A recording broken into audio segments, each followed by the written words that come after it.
खोटी वस्तु है, एने असत कहेवाय। मायाथी बनेला जेटला पदार्थो छे ए बधाय खोटा। आ मकान असत छे, आ शरीर असत छे, मटी जवानुं छे, पड़ी जवानुं छे। पण सत केवल अने केवल आत्मा छे ए मरतो नथी, कायम रहे छे, शाश्वत रहे छे। तो ए आत्माओना समूहने परमात्मा कहेवाय छे। तमे एने जगदंबा कहो छो। जगदंबा कायम रहे छे। आपણા बाप दादा वखतमां हती के नहीं? आज આપણે એને ભજવા બેઠા છે। આપણે નહીં હોઈએ ને ત્યાં ટાબરીએ ભજવાના છે, એને ભજવાના જ છે, એ કાયમ છે। અને એનું પ્રમાણ છે કે गिरधर गोपाल जे गिरधर गोपाल ની મીરા પૂજા કરતી હતી એ પથ્થરના ટુકડાની પૂજા કરતી હતી। અને એ જ गिरधारी મીરાની સાથે મીરા સામે પ્રગટ થઈને નાચતો હતો। તો 5000 વર્ષ પહેલા પ્રગટ થયેલો એ गिरधारी એ મીરા સાથે નાચતો હોય એનો અર્થ શું છે? એ કાયમ રહે છે। 550 વર્ષ પહેલા મંદાકિનીને કિનારે ચિત્રકૂટના ઘાટ ઉપર લાખો વર્ષ પહેલા થયેલા રામ લક્ષ્મણ ઘોડા ઉપર બેસીને આવીને દર્શન આપી તુલસીદાસજીને, એ શું છે?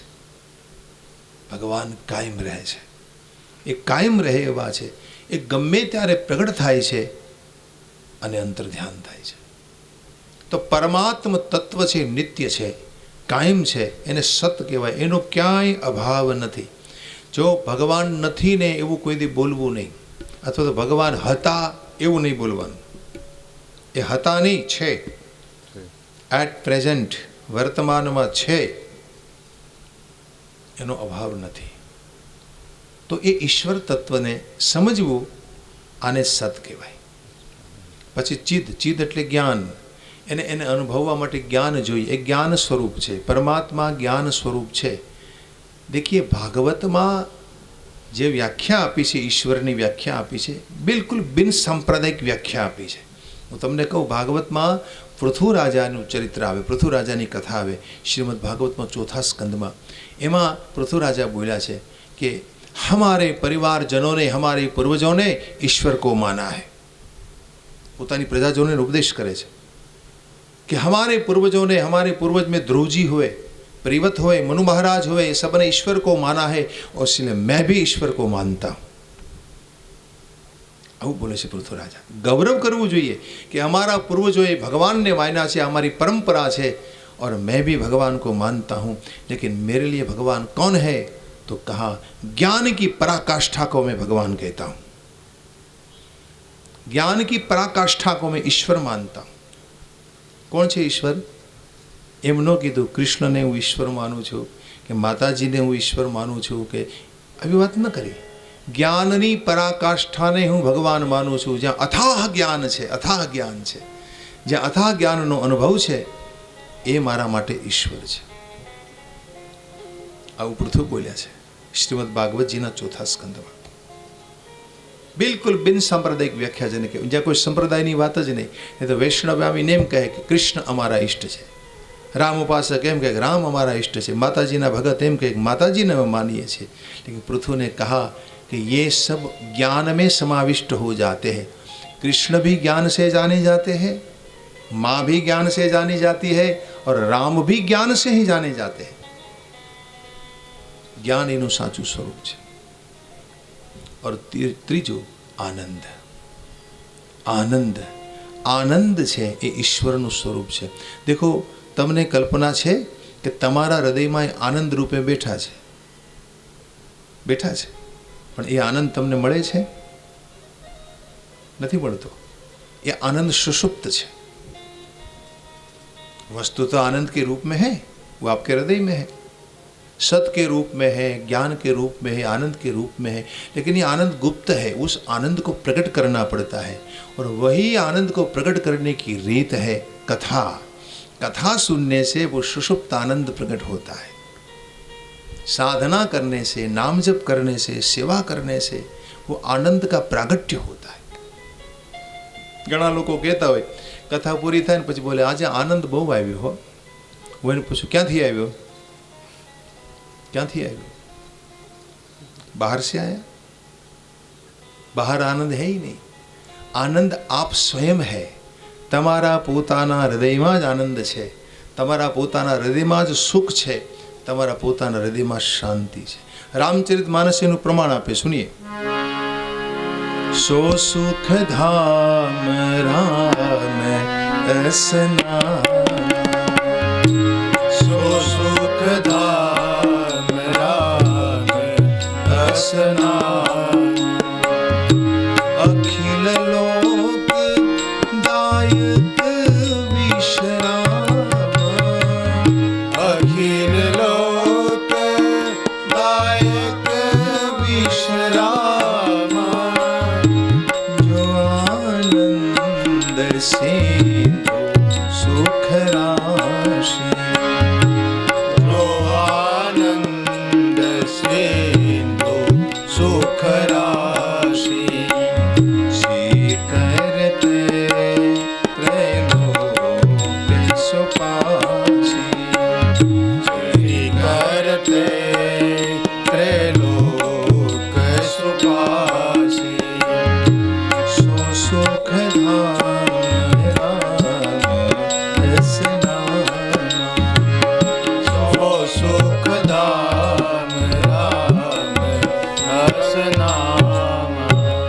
કોણ છે રામ? તો કે રામ સુખનું ધામ છે. કોણ છે રામ? તો કહે આનંદના સાગર છે. कौन है राम? तो शांति के समुद्र है. सुख शांति ने आनंद नो योग हो એને રામ કહેવાય. वही राम है. सुख शांति ना आनंद नो सरवाड़ो એને जगदम्बा कहेवाय. वो जगदम्बा आपके हृदय में बैठी है. अगर आप सुखी है, आप शांत है और आप आनंद में रहते हैं तो समझना आपके हृदय में मां प्रकट है. आपके हृदय में राम प्रकट है, क्योंकि तीनों का योग है. इसलिए कहा वो सच्चिदानंद है. सच्चिदानंद रूपનું, આને સચ્ચિદાનંદ રૂપ કહેવાય. એનું ધ્યાન કરવું માં કહે છે. આ મારું સચ્ચિદાનંદ રૂપ છે.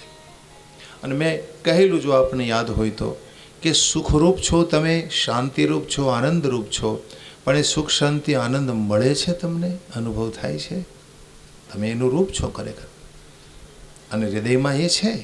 પણ છતાંય જો તમને અનુભવ ન થતો હોય તો એનું કારણ શું? મેં કહ્યું હતું, એની કુંજી બતાવી હતી, ચાવીઓ બતાવી હતી, કે તમારા જ હૃદયમાં રહેલા સુખને પ્રાપ્ત કરવા શું કરવું?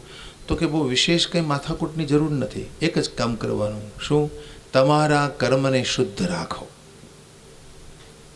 બસ આટલું જ કરો. આપણું કર્મ શુદ્ધ રહે, બસ કર્મ પવિત્ર રહેવું જોઈએ. અશુદ્ધ કર્મ આપણાથી ન થઈ જાય, કોઈ પણ ખરાબ કામ આપણાથી ન થઈ જાય, એનું ધ્યાન રાખો એટલે તમને સુખ મળે. કર્મ બગડ્યું ને એટલે સુખ નહીં મળે. શાંતિ જોઈએ છે, શું કરવું? તો કે શાંતિ જોતી હોય તો વિચારોને પવિત્ર રાખો. તમારા વિચાર ગંદા ન થવા જોઈએ, ચિંતન ખરાબ ન થવું જોઈએ, ચિંતન અનર્થ કરે એવું ન હોવું જોઈએ, વ્યર્થ ચિંતન ન થવું જોઈએ. તો વિચારો જેના પવિત્ર એને જ શાંતિ. અને જેનું હૃદય પવિત્ર હોય, હૃદય એટલે ઉર્મિઓ, તમારી લાગણીઓ બગડવા ન દેવી જોઈએ, ઉર્મિઓ ન બગડવી જોઈએ. રાગ દ્વેષ વગરનું હૃદય હોય એને આનંદ મળે છે. બસ આટલું જ કરવાનું છે. અને એ સચ્ચિદાનંદ જે તમારા હૃદયમાં છે એ પ્રગટ થશે, અને એનું હું ધ્યાન કરું છું. પછી લખે છે આમાં, ત્યારબાદ મૂલાધાર ચક્રમાં હકારનો, હૃદયમાં રકારનો, અને બે ભ્રમરની વચ્ચે ઈકારનો, અને મસ્તકમાં રીંકારનો નાદ કરવો. આ પ્રકારે એનો ન્યાસ કરવો. એમ વિચારવું કે મૂલાધારમાં હકાર વસે છે, હૃદયમાં ર વસે છે, ભ્રમરો વચ્ચે ઈકાર વસે છે, અને મસ્તકમાં આ આખું જે ભગવતી જગદંબાનું જે બીજ છે રિંગ, આ રિંગ બીજ છે, એનો ન્યાસ કરવો કે આ રીતે પૂરેપૂરું બીજ મારામાં સમાયેલું છે. આપણે ત્યાં ઉપાસના પદ્ધતિમાં ન્યાસનો બહુ મહત્ત્વ છે. ન્યાસનો મહિમા છે. એ તો તમે ચંડી પાઠ કરવાની તમને ટેવ હોય ને, અથવા તો કોઈ બ્રાહ્મણોને તમે પાઠ કરતા જુઓ તો ખબર પડે એ ન્યાસ કરે છે. ન્યાસ કોને કહેવાય? ન્યાસ એટલે શું? માની લો કે મારે વિષ્ણુ સહસ્ત્રનામનો પાઠ કરવો છે, તો હું શરૂઆતમાં બોલું, અસ્ય શ્રી વિષ્ણુર દિવ્ય સહસ્ત્ર નામ સૂત્ર મંત્રસ્ય શ્રી ભગવાન વેદવ્યાસ ઋષિ કૃષ્ણ પરમાત્મા દેવતા અનુષ્ટુપ છંદ અમૃતાંશુદ્ભાનુ ઇતિ બીજમ દેવકી નંદ સ્રષ્ટેક્તિ ઇતિ શક્તિ વિષ્ણુ સહસ્ત્ર નામે જપે વિનિયોગ. હવે પછી બોલું વિશ્વમ વિષ્ણુ વષટકારો ઇતિ અંગુષ્ઠાભ્યામ નમઃ અમૃતાંશુદ્ભવાનું તર્જનીભ્યમ નમઃ. તો આ એક એક તમારી જે આંગળીઓ છે, અંગુષ્ઠ છે, તર્જની છે, મધ્યમા છે, અનામિકા છે, કનિષ્ઠિકા છે, આ તમામે આંગળીઓમાં અને કરતલ કલ્પૃષ્ઠ આ બધામાં પરમાત્માના નામનો ન્યાસ કરવો, પરમાત્માના નામનો ન્યાસ કરવો એમ કહ્યું છે. ઈશ્વરનું નામ છે એ તમારા શરીરમાં વ્યાપ્ત છે, આવી ભાવના રાખવી એને ન્યાસ કહેવાય. યાને દેવમ ભૂતવા દેવમ યજેત. દેવની યજન કરવા, દેવની પૂજા કરવા માટે તમારે પહેલાં દેવ બનવું પડે છે. દેવ પૂજા તમારે કરવી હોય તો પહેલાં દેવ જેવું બનવું પડે છે, એના જેવું. તો દેવ જેવું ક્યારે બની શકાય? કે જ્યારે તમારા એક એક અંગોમાં, શરીરના એક એક અંગોમાં તમે એને સમાવો, એને ન્યાસ કહેવાય છે. માની લો કે નવરણ મંત્ર છે તો એંગ અંગુષ્ઠાભ્યમ નમઃ, રીંગ તર્જનેભ્યમ નમઃ, ક્લિંગ મધ્યમાભ્યમ નમઃ, ચામુંડા અનામિકાભ્યમ નમઃ, વિચ્ચે કનિષ્ઠિકાભ્યમ નમઃ, ઓમ એંગ રીંગ ક્લિંગ ચામુંડા વિચ્ચે કરતલ કલ્પૃષ્ઠભ્યમ નમઃ. આ નવરણ મંત્રના ન્યાસ થયા. ઓમ એંગ હૃદયાય નમઃ, ઓમ રીંગ શર્ષે સ્વાહા, ઓમ ક્લીમ શિખાય વૃષટ, ઓમ ચામુંડાય કવચાય હુમ, ઓમ વિચ્ચે નેત્રત્રય વૃષટ. આંખને અડવાનું, આમ સ્પર્શ કરવાનો. ઓર એંગ રીંગ ચામુંડા વિચ્ચે અસ્ત્રાય ફટઃ. આ અસ્ત્ર આપ્યું તમે તો આને ન્યાસ કહેવાય. તમે મંત્ર ન જપો અને કેવલ ન્યાસ જ કર્યા કરો ને આખો દી, તોય તમે સિદ્ધ થઈ જાઓ, તોય સિદ્ધિ મળે તમને. અમારે એક મહાત્મા મેં એવા જોયા હતા કે આખો દિવસ બેઠા બેઠા ન્યાસ જ કરે, બસ આ રીતે બીજ મંત્રનો જપ કરી ન્યાસ કર્યા કરે. અને તંત્ર ઉપાસનામાં મહાકાલી તંત્ર છે કે તારા તંત્ર આદિ ઉપાસના કરો ને, એમાં સોઢાન્યાસ આવે. સોઢાન્યાસ, મહાસોઢાન્યાસ જેને કહેવાય. એના માટે તમારે દીક્ષિત થવું પડે તો એ ન્યાસ કરી શકાય. અને સોઢાન્યાસનો એટલો બધો મહિમા છે કે એમાં અદ્ભુત રહસ્યો સમાયા છે, તો જરૂરી છે. એટલે આમાં એ વાત કરવામાં આવી છે કે આ રીતે રીંગ બીજનો ન્યાસ કરવો. પછી પંચદેવ એ મારી 5 અવસ્થા અને હું એનાથી પર છું. ભગવતી જગદંબા કહે પંચદેવ કોણ છે? એ મારી 5 અવસ્થા છે. પંચદેવના આસન ઉપર માં બેઠી છે ને, હમણાં કહ્યું મેં આપને કે બ્રહ્મા, વિષ્ણુ, રુદ્ર, ઈશ્વર અને સદાશિવ, આ 5 દેવ છે ને, એ 5 અવસ્થાથી ભગવતી કે હું પર છું. એટલા માટે એ 5 દેવતા મારા આસનના પાયા છે. મેં એને મારા નીચે દબાવીને રાખ્યા છે. હું એ અવસ્થાથી પર છું. રિંગ મંત્રથી મારી પૂજા કરવી.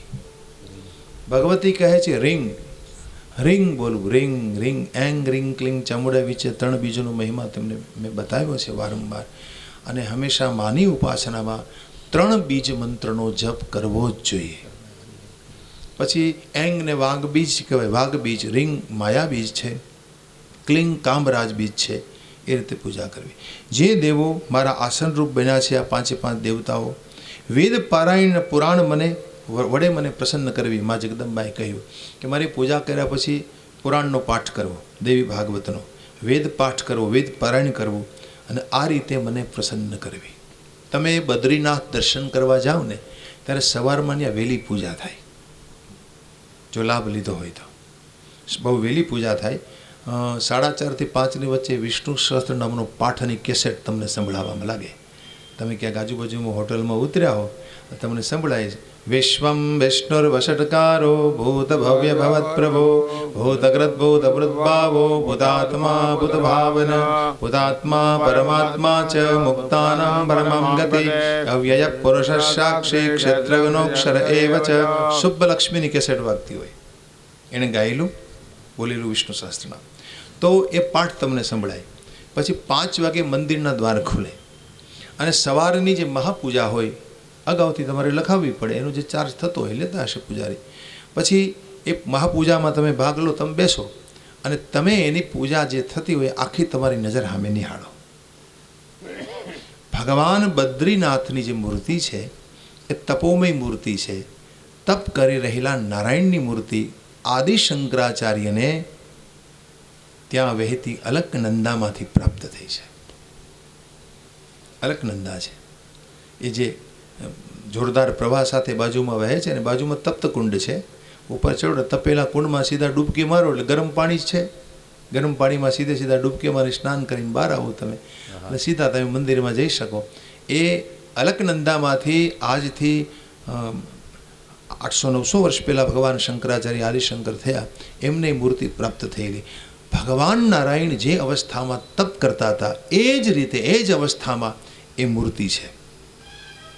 બિલકુલ એ જ સ્થિતિમાં જેણે હજારો વર્ષ તપ કર્યું ભગવાન નારાયણે બદ્રીનાથમાં, એ સ્થિતિનું દર્શન કરાવતી તપોનિષ્ઠ મૂર્તિ છે. પછી એની પૂજા તમે જોઈ શકો. પૂજા અંદર પૂજારી કરતા હો, તમારે બેઠા બેઠા જોવાનું. ચંદનનો લેપ થાય, સ્નાન થાય, અભિષેક થાય, અને એ પૂજા થયા પછી બ્રાહ્મણ વેદપાઠ કરે, જેને ઋગ્વેદનું પારાયણ કહેવાય. ઋગ્વેદ પારાયણ કરે. ત્યાં બ્રાહ્મણો બેઠા બેઠા ઋગ્વેદનો પાઠ કરે, કારણ કે વેદ પારાયણ ભગવાનને ખૂબ પ્રિય છે. वेद मंत्रों तुम भगवान ने संभળાવો ने, भगवान जैसे कोई सांप फन फैलाकर कैसे झूमता है, ऐसे प्रभु झूमने लगते हैं. परमात्मा ने प्रसन्न करवानी રીત છે વેદ પાઠ કરવો, વેદ પારાયણ કરવું. તો એટલા માટે અહીંયા એ જ વાત કરી ભગવતી जगदम्बाए. वो आज आपको बद्रीनाथ में दिखाई देगा. और कोई भी जो शक्तिपीठ में भी वेद पाठ आज भी होता है. तो वेद पारायण करવું, પુરાણો અને એના પાઠથી મને પ્રસન્ન કરવી, બધું મને અર્પણ કરવું, ભગવતી કહે છે. પછી બટુક ભોજન કરાવવું, કુમારિકા પૂજન કરવું, સુવાસિણીને જમાડ્યા પછી પછી મારું વિસર્જન કરવું. અને આ બધું તમે જે કરો છો આ બધું રિંગ બીજ મંત્રથી કરવું. આ બધું કરતાં કરતાં જપ કરવું. Ring ring ring ring ring ring ring ring બીજ મંત્રનો નિત્ય નિરંતર જપ કરવો. ત્યાર પછી આભૂષણો વગેરેથી ગુરુ પૂજન કરવું. દેખો, ગુરુ પૂજન, ગુરુ પાદુકા પૂજન બહુ જરૂરી છે. ખાસ કરીને માતાજીની ઉપાસનામાં તમારા ગુરુદેવનું પૂજન, જે તમને દીક્ષિત કર્યા હોય જેમણે, અથવા ગુરુ પાદુકા પૂજન કરે, કૃતાર્થ થવું. અને આ રીતે દેવીની જે પૂજા કરે એને મણિદ્વીપ ધામની પ્રાપ્તિ થાય છે. આમાં લખે છે જે મનુષ્ય છે એ આ દેવી ભાગવતની કથા સાંભળે દેવી રૂપ બનશે. અને આ મારું જે ગીતા શાસ્ત્ર છે એ અધિકારીને સંભળાવવું, જે કથા મેં આપને કહી સંભળાવી. આમાં ભગવતી જગદંબાએ કહ્યું કે મેં આ કથા આપને કહી, અને હે હિમાલય, તમારા જે કંઈ પ્રશ્નો હતા એ મેં આપને જવાબ આપી, એ પ્રશ્નોને શાંત કર્યા છે. इस प्रकार ये भगवती की जो पूजा है, करने वाले मेरे रूप को धारण कर लेता है. આગળ કહે જગદંબા કે મારી આ જે કથા, મેં આ કથા જે આપને કંઈ સંભળાવી, એ જેને તેને નો કહેવી. અધિકારી હોય, શિષ્ય હોય, ભક્ત હોય, જ્ઞાની હોય, એની આગળ કથાનું વર્ણન કરવું, અને અનધિકારીની આગળ આ કથા ન કહેવી. જે અધિકાર વગરનાને કથા સંભળાવે એ માના ઉર પ્રદેશને ખુલ્લા કરવા જેવું ગણાશે, એ પાપ ગણાશે. અને એટલા માટે તમને એમ લાગે કે આ અધિકારી છે એને જ આ કથા સંભળાવવી, આવું મા આમાં સ્પષ્ટ બોલી છે. પછી કહે છે કે હે હિમાલય, इस प्रकार मैंने तुझ पर कृपा करके ज्ञान दिया. હવે આ જ્ઞાન આપ્યા પછી હિમાલયને ત્યાં ભગવતી પ્રગટ થયા છે, પાર્વતીનું રૂપ ધારણ કરી. હિમાલયને ભગવતી આ જ્ઞાન આપી દીધું. જ્ઞાન આપ્યા પછી એ જ્ઞાનને ધારણ કરી માનું રૂપ લઈને હિમાલય ત્યાંથી વિદાય લે છે. અને ત્યાર પછી થોડા સમયાંતરે ભગવતી પાર્વતી રૂપે હિમાલયને ત્યાં પ્રગટ થયા છે. તો આ કથા સ્ફુરી ક્યાંથી એનું સ્ફુરણ થયું?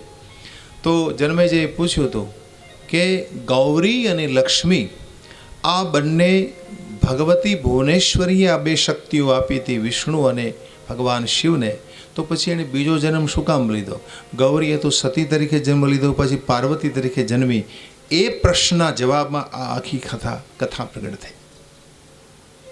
અને આ આખી દેવી ગીતા ભગવતી પોતાના શ્રી મુખે સંભળાવી હિમાલયને. એ બધી કથા મેં આપને કંઈ સંભળાવી.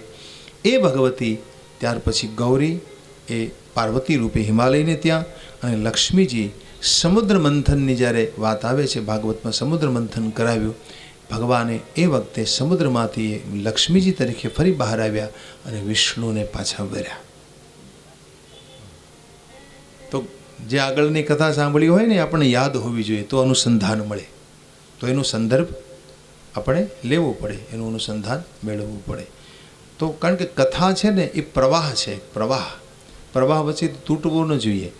એટલે તમે જો હું કથાની શરૂઆત કરું ને ત્યારે આગલા દિવસની જે કથા થઈ હોય ને એને યાદ કરીને એને જોડવી પડે તમારે. આગલા દિવસની કથા કે શ્રોતાને તો યાદ હોય નહીં, અને એ થોડા સાંભળવા આવે છે, એ તો ખાલી હાજરી આપવા આવતો હોય. શ્રોતા કોઈ સાંભળવા ન આવે. શ્રોતા સાંભળનારા તો કોઈ જ હોય છે, બાકી તો નાટક જોનારા જાજા હોય છે.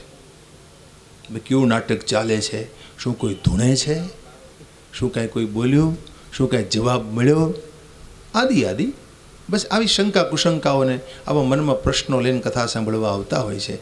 બાકી જિજ્ઞાસુ કોઈ હોતો જ નથી. તો આંગળીના વેઢે ઘણા એટલા જ હોય છે. અને કદાચ બે ચાર શબ્દો આપણને સારા લાગે એવું વક્તા બોલતો હોય તો લીન થઈને થોડી વાર સાંભળીએ, બાકી કથાને આપણે શું લેવા દેવા છે. बड़ी कठिन बात है. तो इस प्रकार यहाँ ये गीता मैंने आपको सुना दी. इसमें लिखा है कि आ दिव्य शास्त्र ने बने ત્યાં સુધી ખુલ્લું ન કરવું, અને જો તમે ખુલ્લું કરશો તો એ પાપ કરવા જેવું છે. માના સ્તન પ્રદેશને ખુલ્લા કરવા જેવું છે. માટે હંમેશા કાળજીપૂર્વક ગુપ્ત રાખવું. જે કોઈ પોતાનો ભક્ત હોય, શિષ્ય હોય, અથવા મોટો દીકરો હોય, તમારો સુશીલ સ્વભાવનો હોય, સારા વેશવાળો હોય, દેવીનો ભક્ત હોય, એને જ આ કથા તમારે સંભળાવવી. શ્રાદ્ધના સમયે જે આનો પાઠ કરે છે એના સર્વ પિતૃ તૃપ્ત બને છે. અને આટલું કહી પછી આમાં ભગવતી દેવી અદૃશ્ય થયા છે, એસા लिखा गया. ત્યારબાદ દેવી હિમાલયને ત્યાં પ્રગટ થયા. પુત્રી રૂપે ગૌરી નામ ધરી, પાર્વતી નામ ધરી, અને પછી શિવને પરિણ્યા. અને એ શિવને ત્યાં ગૌરથી કાર્તિક સ્વામીનો જન્મ થયો, અને એમણે તારકાસુરનો વધ કર્યો. અહીં સુધી આ વાત કરી છે. અને પૂર્વે સમુદ્ર મંથન વખતે પ્રગટેલા દેવી ભગવાન વિષ્ણુને પરિણ્યા, ત્યારે એને શાંતિ થઈ. અને આ પાવન પ્રસંગ મેં આપને કહ્યો. હવે તમારે શું સાંભળવું છે એમ વ્યાસે પૂછ્યું જન્મેજયને. એટલે હવે જન્મેજય આગળના સ્કંદમાં પ્રવેશ આપે છે વ્યાસજી, 8મા સ્કંદમાં. અને અહીંથી પ્રશ્ન કરે છે જન્મેજય. કહા મહારાજ સુનિए. सूर्य चंद्रान्वयत्यानां रूपाणां सत्कथाश्रितं चरितं भवता प्रोक्तं श्रुतं तदमृतास्वरम् अधुना श्रोतुमिच्छामि सा देवी जगदम्बिका मनवन्तरेषु सर्वेषु यदरूपेण पूज्यते यदरूपेण पूज्यते. ભાગવતજીમાં હવે આવે છે 8મો સ્કંદ.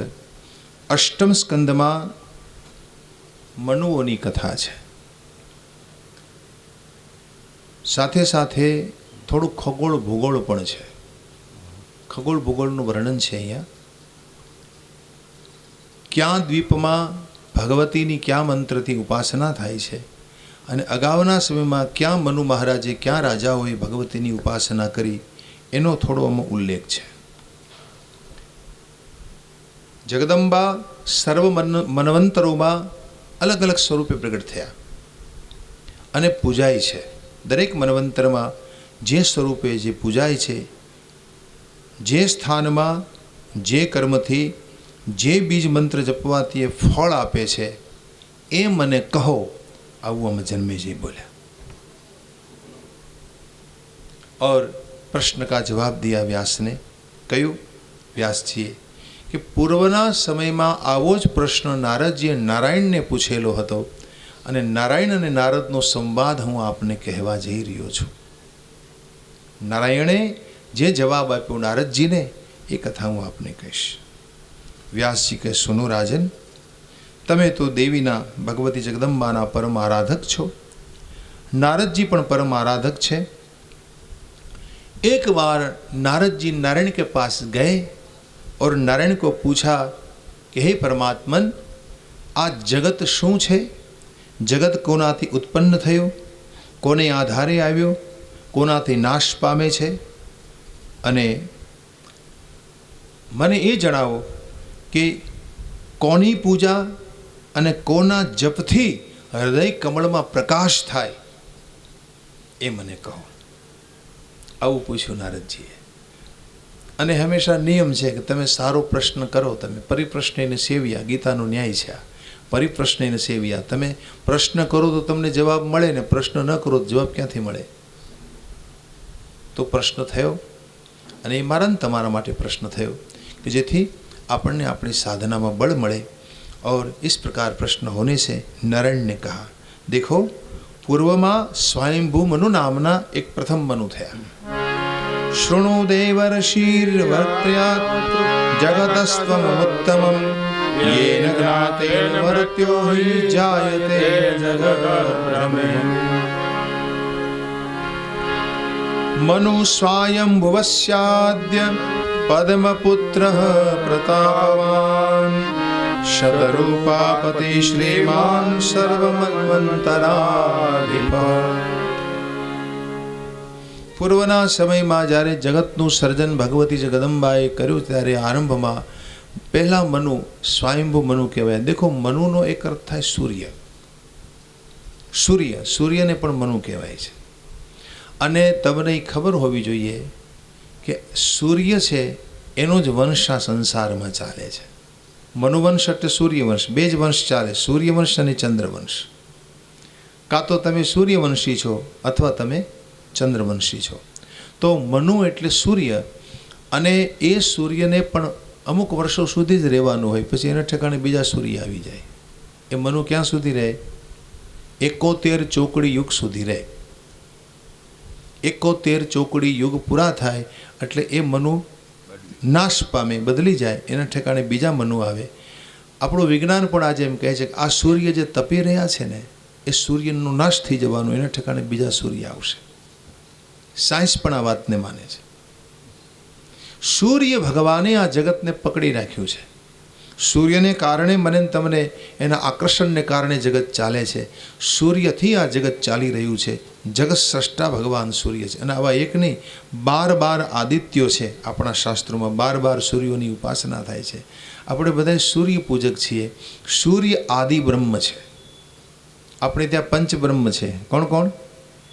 સૂર્ય, ગણેશ, શિવ, રુદ્ર અને મા જગદંબા. એ 5 બ્રહ્મ કહેવાય છે, જેને પંચબ્રહ્મ ઉપાસના કહેવાય છે. વાસ્તવમાં 5 બ્રહ્મના અલગ અલગ કાર્યો છે, એટલે એને કાર્ય બ્રહ્મ કહેવાય. વસ્તુ તો બ્રહ્મ એક જ છે. એક ही ब्रह्म के 5 बेटे हैं. ये જેમ એક બાપને કેમ 5 દીકરા હોય, નોખા નોખા કામ કરે, वैसे एक ही ब्रह्म के 5 कार्य है, बिलक बिलक काम करते हैं.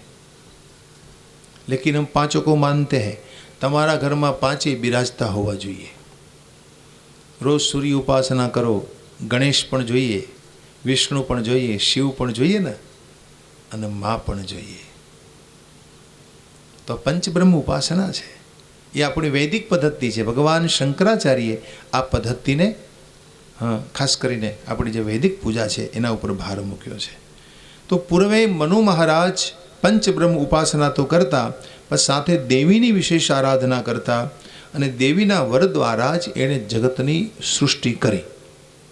જગતનું સર્જન કરવા માટે શક્તિ જોઈએ, એટલે મનુ મહારાજે ભગવતી જગદંબાની સ્તુતિ કરી. આ મંત્રો સાંભળવા જેવા છે. નમો નમસ્તે દેવેશી જગદ કારણ કારણે શંખ ચક્ર ગદા હસ્તે નારાયણ હૃદાશ્રિતે વેદ મૂર્તે જગન્માત કારણસ્થાન રૂપિણી વેદત્રય પ્રમાણ ગણે સર્વદેવનુતે શિવે મહેશ્વરી મહાભાગ મહામાયે મહોદય મહાદેવ પ્રિયાવાસે મહાદેવ પ્રિયંકરી. એક એક મંત્રો સુંદર, એક એક મંત્રો. અને જો સમય હોય અને સંજોગો હોય ને તો આ મંત્ર રોજ બોલવા જોઈએ, પાઠ કરવો જોઈએ. આપણે ત્યાં સ્તુતિનો વિશેષ મહિમા છે ને. આ સ્તુત્યાત્મક વિભાગ કહેવાય. કોઈ પણ પુરાણ હોય ને એના 4 વિભાગ હોય. એક વિભાગમાં સ્તુતિ હોય, બીજા વિભાગમાં ઉપદેશની કથા હોય, ઉપદેશ હોય, સ્તુત્યાત્મક વિભાગ, ઉપદેશાત્મક વિભાગ. એક વિભાગમાં ગીતા હોય, ગીત હોય, ગીતાત્મક વિભાગ જેમાં ગીત કે ગીતા હોય એને ગીતાત્મક વિભાગ કહેવાય. અને ચોથો વિભાગ છે એ વિભાગને ભવિષ્ય કથન જેમાં કરવામાં આવ્યું હોય, જેને ઘટના કહેવાય, ઘટનાઓનું વર્ણન, જેને ઘટનાત્મક વિભાગ કહેવાય. કઈ કઈ ઘટનાઓ ભવિષ્યમાં ઘટવાની છે એ પણ આમાં આવશે. આગળ ઉપર એનું પણ વર્ણન આવશે. કઈ કઈ ઘટનાઓ ઘટવાની છે, ભવિષ્યમાં કેવો સમય આવશે, એ ઘટનાત્મક વિભાગ છે. કોઈ પણ પુરાણમાં આ 4 વસ્તુ હોય અને એમાંય સ્તુતિ આવે. સ્તુતિનો બહુ મોટો મહિમા છે. સ્તવન કરો, રોજ ભગવાનની સ્તુતિ કરો. ભગવાને તમને વાણી આપી હોય તો વાણી બકવાસ કરવા માટે નથી આપી, સ્તુતિ કરવા માટે આપી છે. અહીં સ્તુતિ થઈ છે. પછી આમાં વર્ણન છે કે મનુ મહારાજના સમયે પૃથ્વી જળમાં ડૂબેલી હતી. જ્યારે એ વખતે વરાહ ભગવાનનું રૂપ ધર્યું. ભગવાને નારાયણે અને વરાહ ભગવાનનું રૂપ ધરીને ઉદ્ધાર કર્યો. પછી દેવીનું વરદાન હતું. એ પ્રકારે મારું આ ધારેલું કાર્ય થયું છે.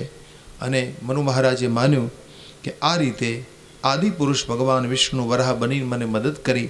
એ ભગવતી જગદંબાની કૃપાથી આ બધું સંભવ બન્યું છે. વરાહ ભગવાને પૃથ્વીનો ઉદ્ધાર કર્યો.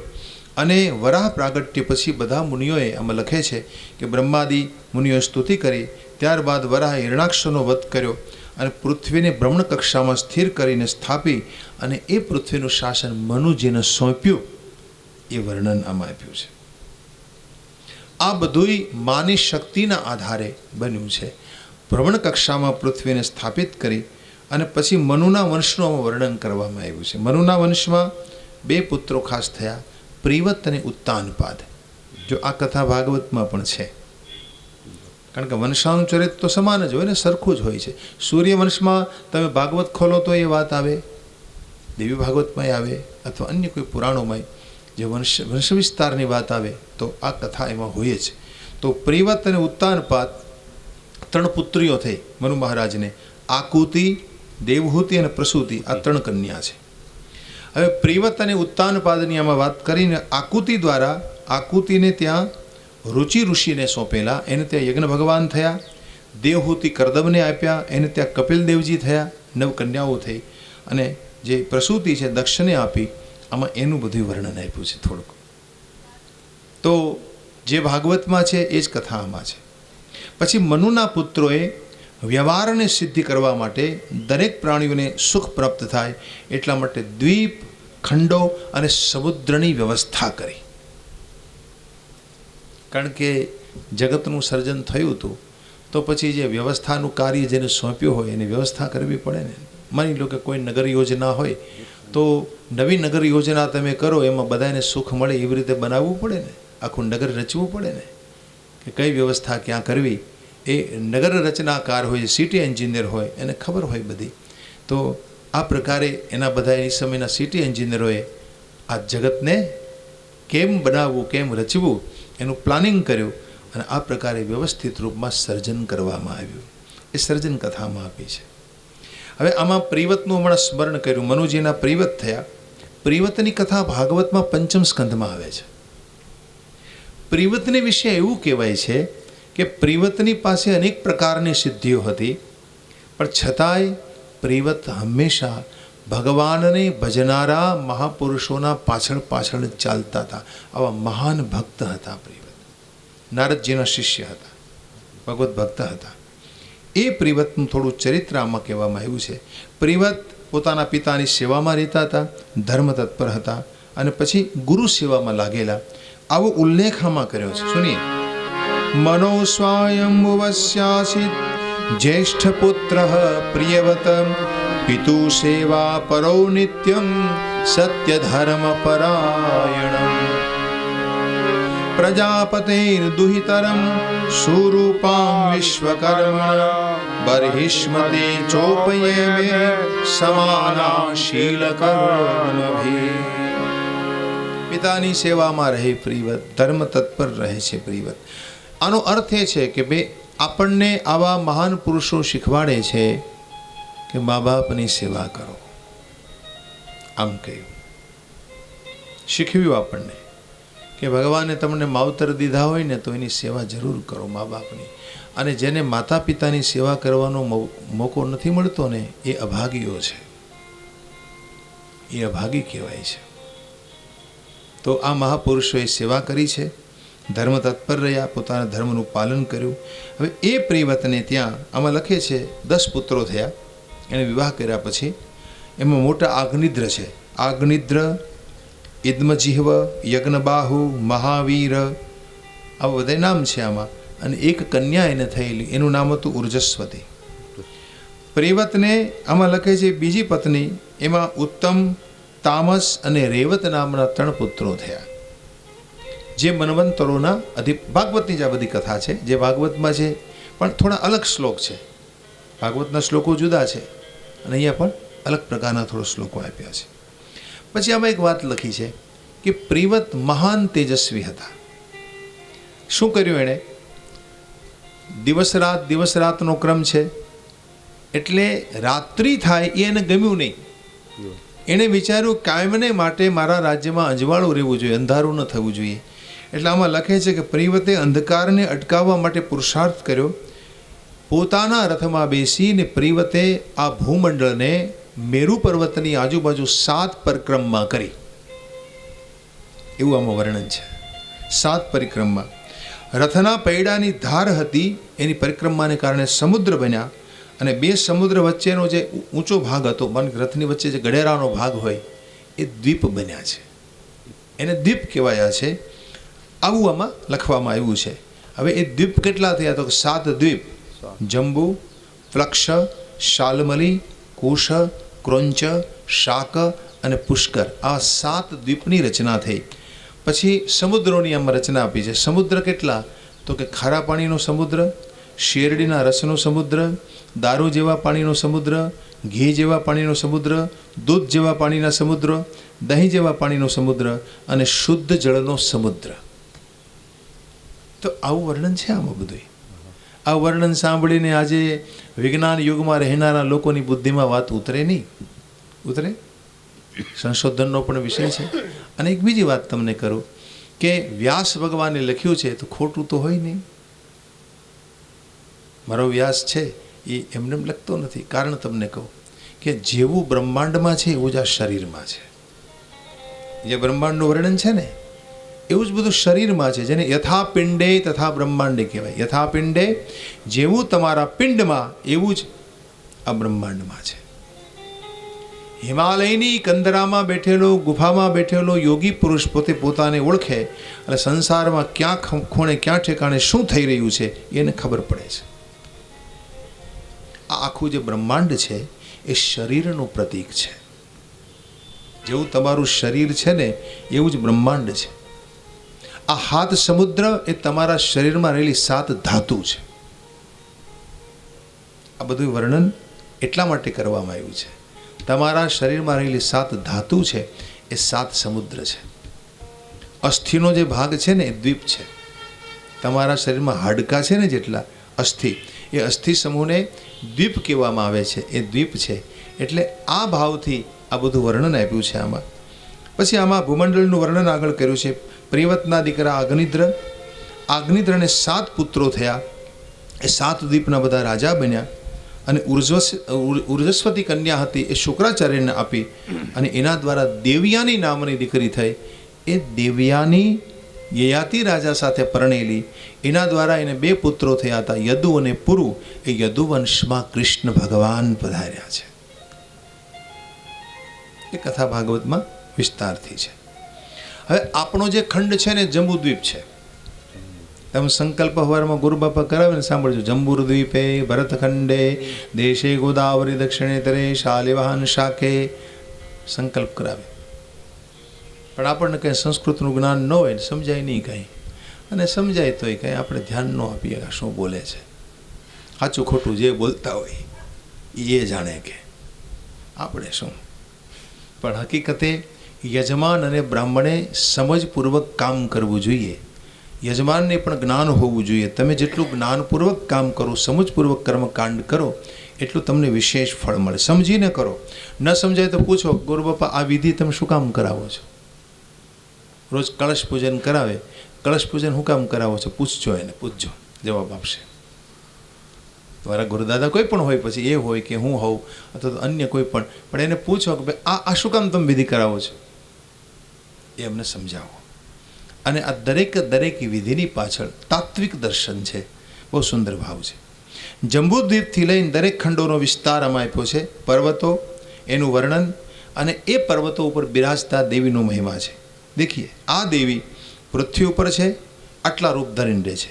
આદ્યા, અતુલા, અનંતા, પુષ્ટિ, ઈશ્વર માલિની, દુષ્ટ નાશકરી અને કાંતિદાયિનીના નામે એ ઓળખાય છે પૃથ્વીલોક ઉપર. આપણી પૃથ્વી ઉપર માના આટલા સ્વરૂપો છે. ત્યાર પછી આપણે જે આ ભૂમંડળની રચના બતાવી એમાં મેરુ પર્વતની તળેટીમાં મેરુ પહાડ ક્યાં આવ્યો? મેરુ પહાડની કલ્પના આપણી હિમાલય ક્ષેત્રમાં છે. હિમાલયની ઉપરના ભાગમાં ગંધમાદન પહાડ છે. તમે બદ્રીનાથથી ઉપરનો ભાગ ઉપર, જોકે દુર્ગમ છે, બહુ જઈ શકાય એમ નથી, પણ બદ્રીનાથની ઉપરના ભાગમાં તમે જાઓ એટલે ત્યાં ગંધમાદન નામનો પહાડ છે. જવું પડે તમારે ફૂલોની ઘાટીની દિશામાં.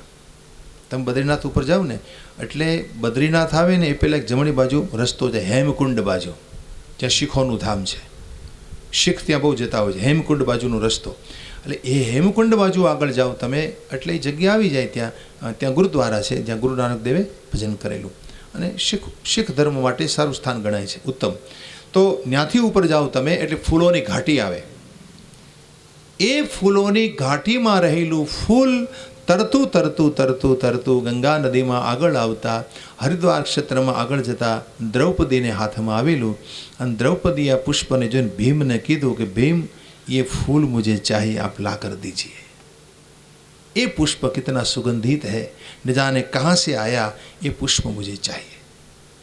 અને પછી ભીમ એ ફૂલ લેવા જાય છે. મહાભારતમાં કથા છે કે એ હિમાલય, આજે તો રસ્તા થઈ ગયા છે, એ વખતના કેટલા દુર્ગમ રસ્તા હશે તમે કલ્પના કરો જૂના સમયમાં. અથવા તો ભીમ જાણતો હશે માર્ગ, क्योंकि भीम है, समर्थ है, जानता होगा. और ये पुष्प लेने के लिए वहाँ गया. वहाँ गंधमादन पहाड़ पर वो पहुँचता है पुष्प लेकर. ત્યાં એને હનુમાનજી મળ્યા. આજે પણ શ્રી હનુમાનજીનો ત્યાં નિવાસ છે. હનુમાનજીને મળવું હોય ત્યાં જજો, ત્યાં જજો તમે. હનુમાનજી ત્યાં મળશે તમને. ગંધમાદન પહાડ ઉપર એક કાયમ રહે. ત્યાં કેળાના વન છે. કેળાના વનમાં કેળા ખોરાક છે હનુમાનજીનો. भोजन भी मिल जाता है और हनुमान जी पड़े रहते हैं भजन में, अपनी मस्ती में. गंधमादन पहाड़ ઉપર ત્યાં ભીમને હનુમાનજી ગરડા વંદનનું રૂપ લઈને બેઠા હતા. અને પછી કીધું ભાઈ મારાથી ચલાય એમ નથી, આ પૂછડું જરાક મારું હટાવી દે ને. ભીમે બહુ મહેનત કરી. મહાભારતમાં કથા આવે છે, તમે જોયું હશે આ બધું, કે બહુ મહેનત કરી પણ એ હટાવી ન શક્યો. પછી કહ્યું તમે કોણ છો? તો કહા મેં હનુમાન હું ભલા. તો ભીમસેન, જે ભીમે અશ્વત્થા નામના હાથીને ઉપાડીને ઉપર ફેંકી દીધો હતો ઉઠાવીને, આવો તાકતવર ભીમ હનુમાનજીના પૂંછડાને, વૃદ્ધ હનુમાનજીના પૂંછને હલાવી ન શક્યો. ન્યા ભીમસેને हनुमानजी स्तुति करी. हनुमान जी को कहा आप मेरे भाई हैं, मैं भी वायु पुत्र हूँ, आप भी वायु के बेटे हैं, वायु के अवतार है, मेरी मदद करिए. और हनुमानजी ने वचन આપ્યું હતું મહાભારતના કાળમાં મહાભારત થશે એ વખતે હું ત્યાં હાજર રહીશ. એટલે વચન આપવાને કારણે ભીમસેનના વચનને આપવાને કારણે વચન આપ્યું હતું. એને પરિણામે હનુમાનજી અર્જુનની ધજા ઉપર બિરાજમાન હતા. અર્જુનની રથની જે ધજા ઉપર એ હનુમાનજીને વચન આપ્યું હતું એ સમયે એટલે બિરાજિત રહ્યા હતા. બાકી હનુમાનજીને મહાભારત એને કાંઈ લેવા દેવા નહોતા. અરે એકલો હનુમાનજી જ મહાભારતમાં બસ થઈ પડે જો એણે રસ લીધો હોય તો. लेकिन એ સમયનું એનું કાર્ય નહોતું. મેરો હનુમાન તો રામ કાર્ય કરતા હૈ, રામ કાજ કરી બેકો આતુર હૈ. કેવલ રામ કાજ હોય ને તો હનુમાનજી આગળ આવે, એને કૃષ્ણ હરે કાંઈ લેવા દેવા નહીં. मतलब अनन्यता है उसकी, अनन्य अनन्य भाव कहवाय છે, अनन्य भक्ति कहवाय છે कि वो कृष्ण के दास नहीं, वो राम के दास है, भगवान राम के उपासक है. तो એ ગંધમદન પહાડ છે, ત્યાં હનુમાનજી આજે પણ તમને મળશે. બીજું તમારે નારદજીને મળવું હોય તો બદ્રીનાથ જાઓ. બદ્રીનાથમાં નારદજી છે એનું વિચરણ છે. તમારે ત્યાં રહેવું પડે, તપस्या કરવી પડે, और अगर कृपा कर देते हैं तो मिल भी जाते हैं. और इस प्रकार यहाँ वर्णन दिया है. આમાં લખે છે કે એ મેરુ પર્વત છે, એ મેરુ પહાડની આજુબાજુનો જે વિસ્તાર છે એ સાધના વિસ્તાર છે, દુર્ગમ પ્રદેશ છે. આગળ લખે છે આમાં મંદરાચલ એની બાજુમાં છે. જે મંદરાચલનો રવૈયો બનાવી અને સમુદ્ર મંથન કરવામાં આવ્યું હતું એ મંદરાચલ ત્યાં બિરાજે છે. પછી ત્યાંથી અરુણોદા નામની નદી છે એ વહે છે. એનાથી આગળનો વિસ્તાર એને ઇલાવર્ત ખંડ કહેવાય છે. આ નદી પૂર્વ ભાગમાં વહે છે અને ત્યાં ભગવતી ભવાની એ નદીમાં સ્નાન કરે છે. પાર્વતીજીની જે દાસીઓ છે એ પણ ત્યાં પાર્વતીજીનું સેવન કરે છે. એ નદીમાં સ્નાન કરીને ગંધર્વની સ્ત્રીઓ એ ત્યાં નિવાસ કરે છે. અને એ નદીનું જળ કેવું છે તો કે પૃથ્વીને સુગંધિત બનાવે છે. તો એવું બધું આમાં વર્ણન આપ્યું છે. લ્યો પછી આગળ કહે અહીંયા જંબવાદી નામની દેવી નિવાસ કરે છે. જંબવાદી દેવી દેવતાઓ, નાગો ને ઋષિ એને પૂજે છે. આ દેવીને, આ દેવીના નામ છે કોકિલાક્ષી, કામકલા, કરુણા, કામ પૂજિતા, કઠોર વિગ્રહા, ધન્યા, નાકિવાન્યા, ગભસ્થિની નામોથી અહીં દેવી ઓળખાય છે. આ બને કેટલાય નામ લેવાય છે એના ભગવતીના. મહામેરુ પર્વતનું આમાં પછી વર્ણન છે. મહામેરુ, આ જે મેરુ પર્વત છે એનું વર્ણન પછી મહામેરુ અહીંયા. હવે મહામેરુ પર્વતની વાત કરતામાં એક વાતને યાદ કરી છે કે બલિરાજાનો જ્યારે યજ્ઞ થતો હતો, બલિરાજાએ જ્યારે યજ્ઞ કર્યો ક્યાં ભરૂચ ક્ષેત્રમાં કર્યો, નર્મદાને કિનારે. એ ભૃગુચ્છ ક્ષેત્રમાં યજ્ઞ થતો હતો એ વખતે ભગવાનના ડાબા પગના અંગૂઠામાંથી પ્રગટ થયેલી ગંગા, વિરાટ રૂપ જ્યારે ભગવાને ધારણ કર્યું, વિરાટ રૂપ જ્યારે પૃથ્વીને માપી લેવા માટે, એ વખતે ભગવતી ગંગા પ્રગટ થઈ હતી. અને એ ગંગાજી મેરુ પર્વતના શિખર ઉપરથી નીચે ઉતરી. મેરુના શિખર ઉપરથી નીચે ઉતરી એટલે એનું નામ પડ્યું ભગવતપદી. ગંગાજીનું એક નામ છે ભગવતપદી. અને એ ઠેકાણે ધ્રુવનો નિવાસ છે. જે ધ્રુવજી છે ત્યાં નિવાસ કરે છે એમ કહે છે. સપ્તર્ષિ એ ધ્રુવને પરિક્રમા કરે છે આ સ્થાનને. હવે વિષ્ણુ પદમાંથી નીચે આવતી ગંગા છે એ બ્રહ્માજીના ધામમાં પડે છે. બ્રહ્માજીના ધામમાં પડે ત્યાંથી એ આગળ વધે છે 4 દિશામાં, 4 ઠેકાણે. એના 4 સ્વરૂપો થયા.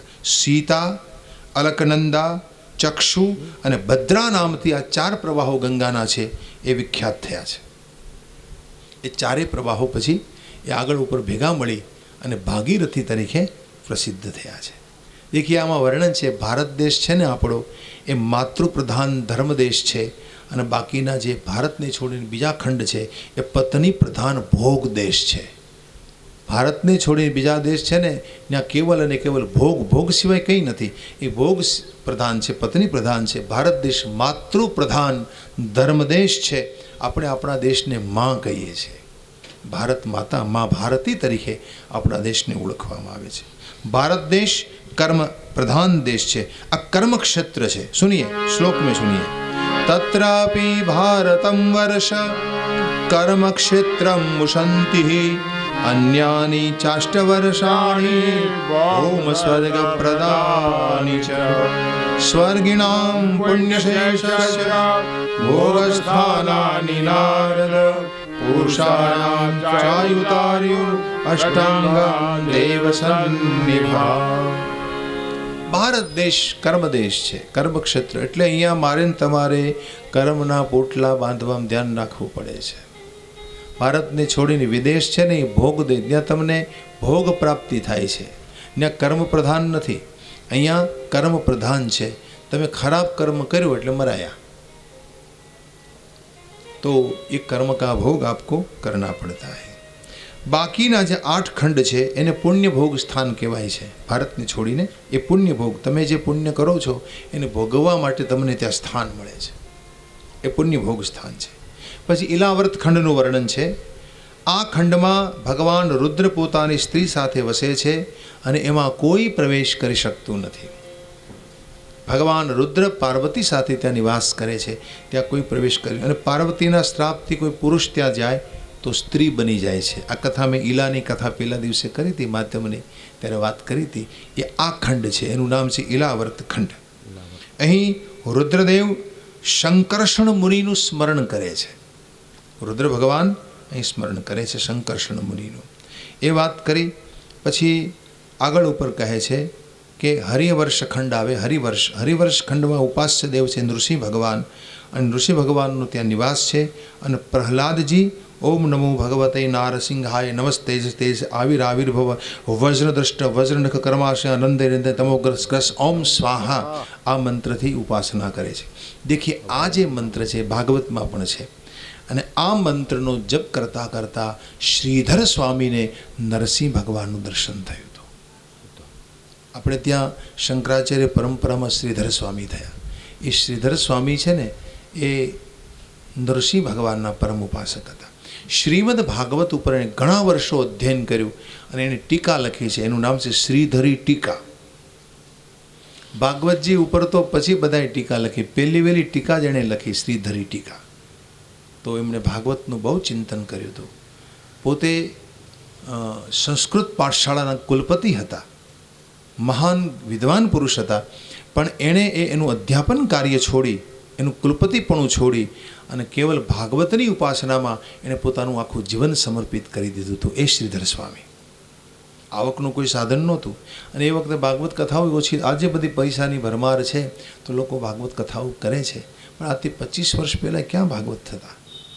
50 વર્ષ પહેલાં તો ક્યાંય દેવ મંદિરોમાં હોય કથા, ક્યાં થાય? મંદિરોમાં કથા થાય. અને એકાદું ગામડામાં કોઈ કથા કરે તો આજુબાજુના ગામડા કથા સાંભળવા ભેગા થાય. આજુબાજુના ગામડાઓમાંથી કથા સાંભળવા બધા આવે, ગાડાઓ જોડીને કથા સાંભળવા. કથાઓ થતી જ નહીં, અને થતી તો મંદિરોમાં થતી હતી કેવલ. પણ ચેરિટી ક્ષેત્રમાં, જાહેર ક્ષેત્રમાં કોઈ કથા નહીં લાવી હોય તો ડોંગરે બાપજી લાવ્યા છે. ડોંગરે મહારાજે ચેરિટી ક્ષેત્રમાં કથાને લાવી અને એને સન્માન આપ્યું, ભગવત કથાને, ભાગવત કથાઓને. એનો મહિમા એ આવા મહાપુરુષોથી વધે છે. બાકી શ્રીમન મહાપ્રભુજી વલ્ભાચાર્ય જે કથા કરી, 84 કથાઓ કરી, 84 બેઠક જે કહેવાય છે ને, 84 બેઠકજી. એ બેઠકજી કઈ તો કે જ્યાં જ્યાં એમણે કથાઓ કરી, જેટલા ઠેકાણે, જેટલા તીર્થોમાં, એ બેઠકજી કહેવાય. એ બધી બેઠકજી છે. પણ એ વખતે કોઈ સગવડતા નહોતી, થોડા ઘણા વૈષ્ણવો હોય અને એ વખતે બધે ઠેકાણે ચાલીને જવું પડતું. પણ ભાગવતજીના રહસ્યને અને એના મહિમાને ઉદ્ઘાટિત કરવા માટે આ મહાપુરુષ આવ્યા હતા સંસારમાં. શ્રી વલ્ભાચાર્યજીનું પ્રાગટ્ય કેવલ ભાગવત માટે જ થયેલું. એટલે એમણે ભાગવતનું ઉદ્ઘાટન કર્યું. ઉદ્ઘાટન મતલબ એનો પ્રકાશ કર્યો. વધારે એક ગ્રંથ મહિમાવંત બને એવી એને કોશિશ કરી. તો શાસ્ત્રો માટે મહાપુરુષો આ સંસારમાં પધારે છે. તો નરસિંહ ભગવાનની વાત આવે એટલે શ્રીધરી યાદ આવે. શ્રીધર સ્વામી નરસિંહ ભગવાનના પરમ ઉપાસક હતા. અને આ મંત્ર જપતા જપતા એને તીવ્ર વૈરાગ્યની પ્રાપ્તિ થઈ હતી. તો એ હરિવંશ ખંડમાં ભગવાન નરસિંહ બિરાજે છે. પછી કેતુમાલ ખંડ આવે છે. કેતુમાલ ખંડમાં કામદેવ સ્વરૂપે ભગવાન બિરાજે છે. અને ત્યાં સમુદ્રની દીકરી લક્ષ્મીજી આ મંત્રથી ઉપાસના કરે. એ મંત્ર આપ્યો છે આમાં. ત્યાર પછી મનુ મહારાજ, રમ્યક વર્ષ છે, રમ્યક ખંડ છે, ત્યાં ઉપાસના કરે છે મનુદેવજી, મનુ મહારાજ. પછી હિરણ્યખંડ છે. હિરણ્યખંડમાં કાચબા સ્વરૂપે ભગવાન બિરાજે છે અને અર્યમા નામના ઋષિ ત્યાં એની પૂજા કરે છે, ઉપાસના કરે છે. ઉત્તર કુરુખંડમાં યજ્ઞ પુરુષ ભગવાનની ઉપાસના થાય છે. આદિ વરાહ રૂપે ત્યાં ભગવાન બિરાજે છે અને ત્યાં એની ઉપાસના થાય. કિંગ પુરુષ ખંડ છે. એ કિંગ પુરુષમાં શ્રી હનુમાનજી ભગવાનની ઉપાસના કરે છે. શ્રી હનુમાનજી આમાં મંત્ર આપ્યો છે, ઓમ નમો ભગવતે ઉત્તમ શ્લોકાય નમઃ. એ મંત્રથી ઉપાસના કરે છે. પછી આવે ભારતખંડ. આપણો ભારતખંડ શ્રેષ્ઠ ખંડ છે અને એના ઉપાસ્ય દેવ છે નરનારાયણ. આ ખંડમાં નારાયણની ઉપાસના થાય છે. કોણ? નરનારાયણ ભગવાન જ અવતાર લઈને આવે છે. નારાયણની ઉપાસના થાય છે. ભારતખંડમાં નારાયણ પોતે બોલ્યા છે કે આ ખંડનો આદિ પુરુષ હું છું. કથા નારદજીને કહે છે ને નારાયણ. શરૂઆતમાં કીધું મેં આપને કે આ કથા નારદજીને સંભળાવે છે. એટલે કે આદિ પુરુષ તરીકે હું છું. અને આ મંત્રથી હે નારદજી તમે ઉપાસના કરો છો મારી. નારદજી આ મંત્રથી ઉપાસના. ઓમ નમો ભગવતે ઉપશીલાય યોરતાનાત્માય નમો કિંચન વિત્તાય ઋષિ ઋષભાય નર નારાયણાય પરમહંસ પરમ ગુરવે આત્મરામાધિપતિએ નમો નમઃ. આ મંત્રથી નારદજી નરનારાયણની ઉપાસના કરે છે. જો આ બધુંય ભાગવતમાંય છે, પણ ભાગવત કથામાં કોઈ આપણને કહેતું નથી કે વર્ણવતું નથી. બીજું કે ભાગવત કથામાં 7 દાડામાં કથા પૂરી કરવી હોય ને એમાં બીજા નાટક ચેટક ચાલતા હોય તો આવી વાત કરવાની કોને પડી શક્યો? અને કરવું કદાચ માની લો કોઈ વાત કરે તો કોઈને સાંભળવું નથી. આ તો એક સાધક ભૂમિ છે, સાધના ભૂમિ છે. એટલે અહીંયા મને આ વાત રજૂ કરવાનું મન થાય છે. કારણ કે ભૂમિનો પ્રતાપ છે. જે ભૂમિમાં મા ભગવતી સાક્ષાત બિરાજતી હોય તો એના એક સ્પંદનો મળતા હોય છે વક્તાને. તો એટલા માટે આ બધી કથા ચર્ચા થઈ રહી છે. બાકી આ બધી અદ્ભુત રહસ્યમય કથા છે. આખું આ મંત્ર વિજ્ઞાન છે. દેવી ભાગવત ઉપાસનાત્મક શાસ્ત્ર છે, લોકભોગ્ય નથી. તમને ભાગવત અથવા તો રામકથા સાંભળવી હેલી લાગશે, પણ દેવી ભાગવત સાંભળવું હેલું નહીં લાગે. કારણ કે વેદાંતનો આકર ગ્રંથ છે, આ ઉપાસનાની કથા છે, આ લોકભોગ્ય નથી. તમને આમાં કથા સાંભળ્યા પછી તમને સહેલું નહીં લાગે, કારણ કે ઉપાસનાત્મક શાસ્ત્ર છે. અને આ કથા કહેવી પણ બહુ કઠિન છે. કહેનારા બહુ અલ્પો હોય છે. હા, કથા કહેશે, ગરબાઓ સંભળાવશે, એ રીતે કથા થાય ને. ગરબાઓ ગાઈને કથા થઈ શકતી હોય છે. આ રીતે તમારો સમય પૂરો કરી દેતા હોય છે.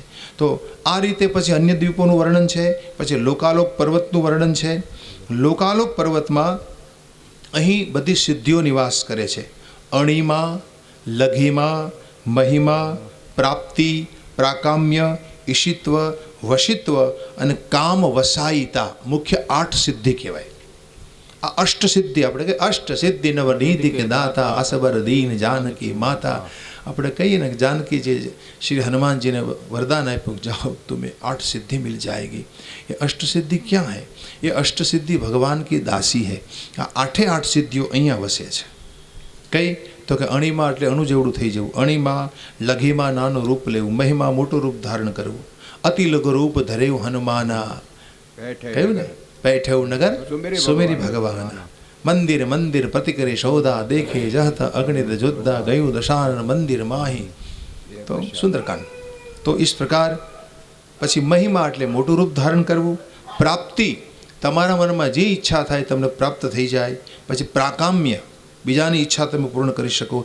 ઈશિત્વ, ઈશિત્વ એટલે ઐશ્વર્ય, તમે જે ઈચ્છો એ ઈશ્વર્ય તમને મળે. વશિત્વ એટલે બધાને વશ કરી લેવા. અને કામ વસાયતા એટલે ઈચ્છા સ્થાન. કામ વસાયતાનો અર્થ છે ઈચ્છા સ્થાન, તમારી બધી ઈચ્છાઓ પૂર્ણ થાય એવું ઠેકાણું. એટલે કે કોઈ પણ કામના લઈને તમારી પાસે આવે, આ સિદ્ધિ તમારી પાસે હોય તેની કામના પૂરી થઈ જાય. એને કામ વસાયિતા કહેવાય. આ 8 સિદ્ધિ છે, એનો અહીંયા નિવાસ છે. પાર્ષદ સાથે ભગવાન વિષ્ણુ પણ અહીંયા વસે છે. અને આ પર્વત ઉપર લોકોનું કલ્યાણ કરવા માટે ભગવાન નિવાસ કરે છે. અને લોકાલોક પર્વત કહેવાય છે.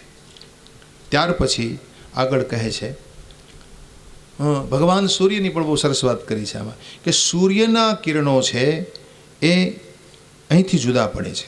સૂર્ય જ્યારે મેષ તુલામાં હોય છે ત્યારે આમાં લખે છે કે એ વખતે રાત દિવસ થાય છે, રાત દિવસ સમાન થાય છે. મેષ અને તુલા રાશિમાં સૂર્ય આવે ત્યારે. સૂર્ય જ્યારે વૃષભમાં, મિથુનમાં, કર્કમાં, સિંહમાં અને કન્યામાં હોય છે ત્યારે દિવસો લાંબા હોય છે. ત્યારે આ રાશિમાં આવે ત્યારે દિવસ લાંબા થાય છે. સૂર્ય જ્યારે વૃશ્ચિક, ધન, મકર, કુંભ, મીન એમાં હોય ત્યારે દિવસ ટૂંકા થાય છે. આપણે ત્યાં લાંબા ટૂંકા દિવસો હોય છે ને, એનું આમાં આખું ગણિત કહ્યું છે. પછી આમાં એક અધ્યાયમાં સૂર્યની ગતિનું વર્ણન કરવામાં આવ્યું છે. સૂર્યની ગતિ વિશે કહેવામાં આવ્યું છે. અને ત્યાર પછી ચંદ્ર વગેરે સ્થાનો, એની ગતિ. ત્યાર પછી ધ્રુવમંડળનું વર્ણન છે. પછી રાહુમંડળ અને પાતાલનું વર્ણન છે. અને આગળના અધ્યાયમાં ત્યાર પછી આમાં આગળ લખે છે, પાતાલના વર્ણનમાં અતલ, વિતલ, સુતલ, તલાતલ, મહાતલ, પાતાલ, આ બધા પાતાળ લોકનું વર્ણન કરી. સુતલ પાતાલમાં વિરોચનનો પુત્ર બલિનો નિવાસ છે. અને ત્યાં આજે પણ ભગવાન વામનજીનું રૂપ ધરી દ્વારપાળ તરીકે નિવાસ કરે છે. પછી તલાતલ આદિનું વર્ણન આપ્યું છે આગળના અધ્યાયમાં. અને ભગવાન નારાયણ નારદજીને આ બધી કથા સંભળાવતા આગળ કહે છે, નરકની કથા, નરકનું વર્ણન, અવિચી આદિ નરકોનું વર્ણન કરવામાં આવે છે. આ બધું વર્ણન કર્યા પછી નારદજી પૂછે છે કે महाराज जी मुझे अब सुनाइए माँ की आराधना में किस प्रकार करूं. धर्मचकितस्तात देवी आराधन लक्षण कथम आराधिता देवी सा ददाति परम पदम. आराधन विधि को कथम आराधिता कदा केसा दुर्ग नरका दुर्ग ત્રાણ પદા। તો ભગવતીનું આરાધન મારે કેવી રીતે કરવું, કયા પદાર્થથી કરવું, કઈ તિથિએ મારે કઈ વસ્તુથી આરાધન કરવું। જો કઈ તિથિ પછી 27 નક્ષત્રો આવે, 27 નક્ષત્રમાં કયા નક્ષત્રમાં કઈ વસ્તુથી આરાધન કરવું, ક્યાં વારે કઈ વસ્તુથી આરાધન કરવું, એ બધી વાતો આમાં લખી છે।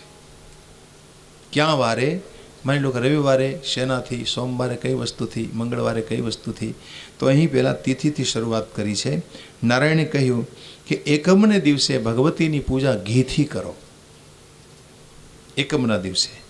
બીજના દિવસે ભગવતી જગદંબાની પૂજા છે એ તમે સાકરથી કરો। ત્રીજના દિવસે માને દૂધ અર્પણ કરવું। ચોથના દિવસે માતાજીને પુડલા ધરાવવા, એ સબ લિખા है इसमें। પાંચમના દિવસે ભગવતીને કેળા અર્પણ કરવા। છઠનો દિવસ મધથી પૂજા કરો। સાતમના દિવસે ગોળથી પૂજા કરો। આઠમના દિવસે નાળિયેર વધેરો શ્રીફળથી પૂજા કરો। નવમના દિવસે ભાત ધરાવો। પછી દશમના દિવસે કાળા તલથી પૂજા કરો। એકાદશી હોય તે દિવસે દહીંથી। બારસના દિવસે પૌવાથી।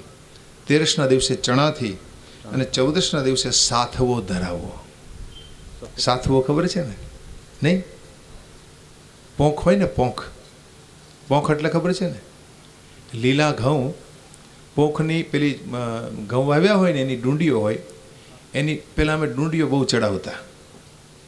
ડુંડી હોય ને, ડુંડી તોડીને તો કોઈના શર્ટની પાછળ મૂકી દો એટલે ઉપર ચડે એની મેળે મેળે, જેમ જેમ જેમ ચાલે ને, અને પેલા માણસને પરેશાન કરવાની એક રીત છે। પેલો માણસ આ મને શું ચડ્યું એમ, ડુંડી ચડે આમ ઉપર,